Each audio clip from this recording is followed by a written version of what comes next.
Manchester United 4, Real Sociedad 1. How are you doing, John? Good evening. Hat-trick Good from evening, Ahmad. Fernandes. Hat-trick hero, Bruno. What do you have to say? You guys are qualified. Besides the qualification, I think it was an excellent performance for Manchester United. You know, if we Before we talk talk about the Manchester United performance, let's talk about the referees first. The referee first. Did you hear his record? Did you hear his stats? Did you get his stats? I said, did you get the man's stats? Yes, I heard his stats. I think the three penalties he gave today will make it, I think, 18, right? He had given 15 before the match, thereabout. Wow. And how many yellow cards? Close to 100 yellow cards in 25 games. Like, this referee is a no-nonsense referee. Just anybody that misbehaves, you are collecting. Actually, I looked at the penalties and, what came to mind, I think the first three penalties, or the three penalties rather of the game I was like, if this is the Premier League, most referees will not give it. But, I guess the referee just wanted to actually have the control of the game. And the thing, or what I was glad about the whole penalty incident was that it was consistent.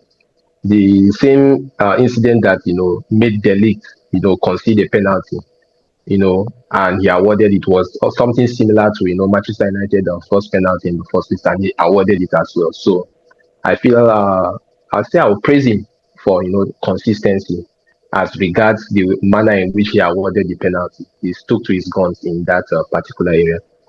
But like I said, should should those incidents occur in the Premier League, I feel most of those penalties will not have been given in the first place.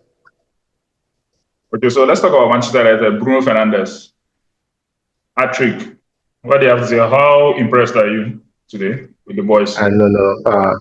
The boys or the lads really, they played well, as in from the defense to the midfield. I think I'll do the honors of singling out some exceptional players today. Number one, Zexi. Zexi, in fact, Zexi was like the master of the team. He most of the attacks Manchester United, actually, carried out in the course of the game this evening. I think it had the handwriting of Joshua Zexi written all over it. He was really instrumental. He was physical. Trying to win the ball.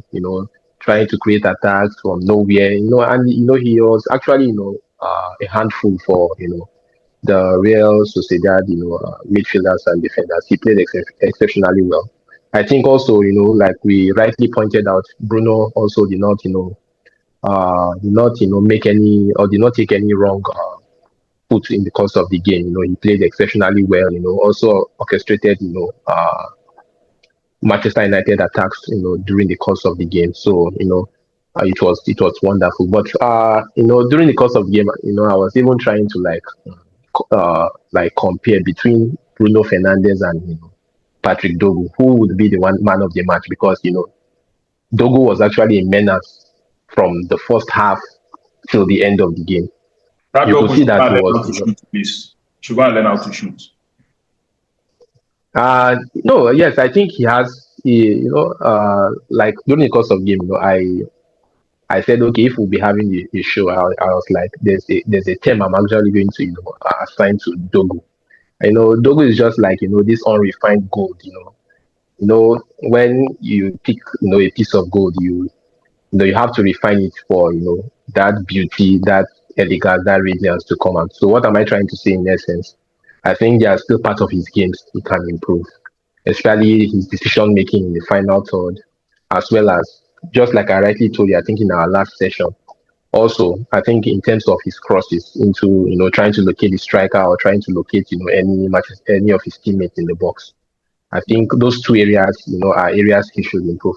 He's a young lad. He's 20. He has a lot to learn, and I feel if he actually put his head down and try not to make some rash decisions. I think most of his decision making in the final tour this evening were a bit rash and hasty.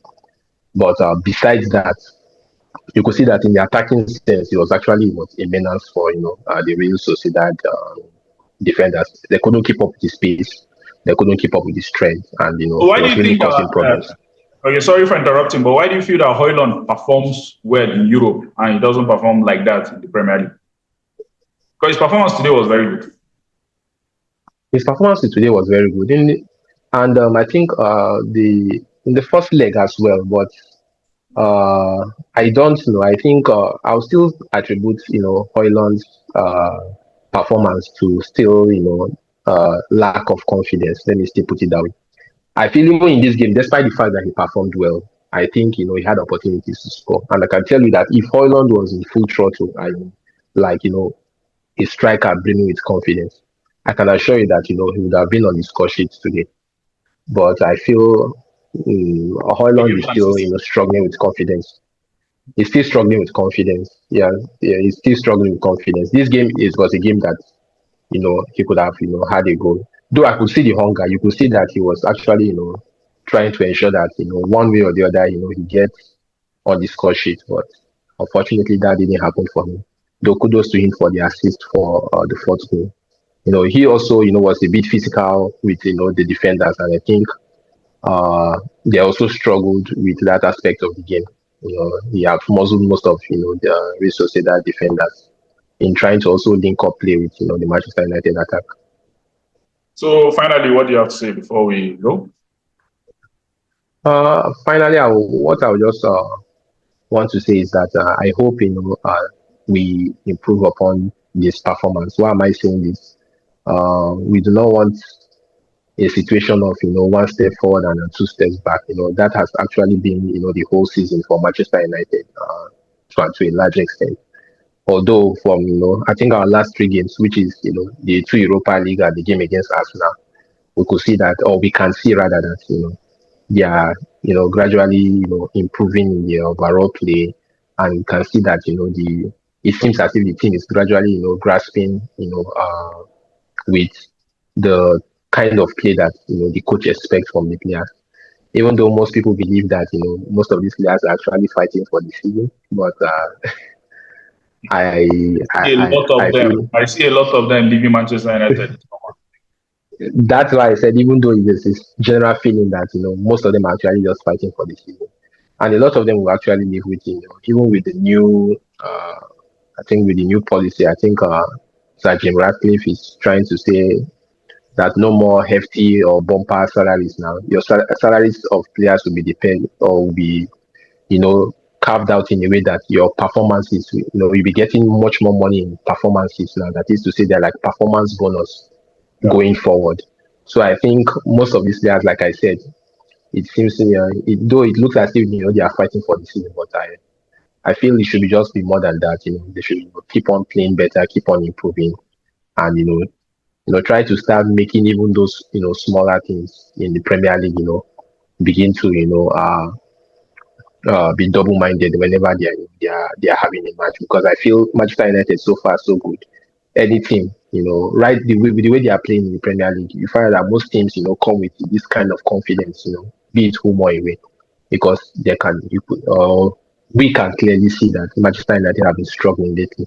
So I think what we just expect from the team is for them to go full throttle, play well, being users to their positions, and begin to instill fear in the opposition team as the season progresses.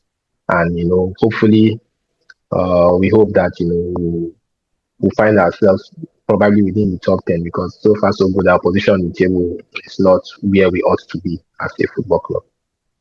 All right, John. Thank you very much for joining me. See you next time. All right, thank you. You have a nice day. You too.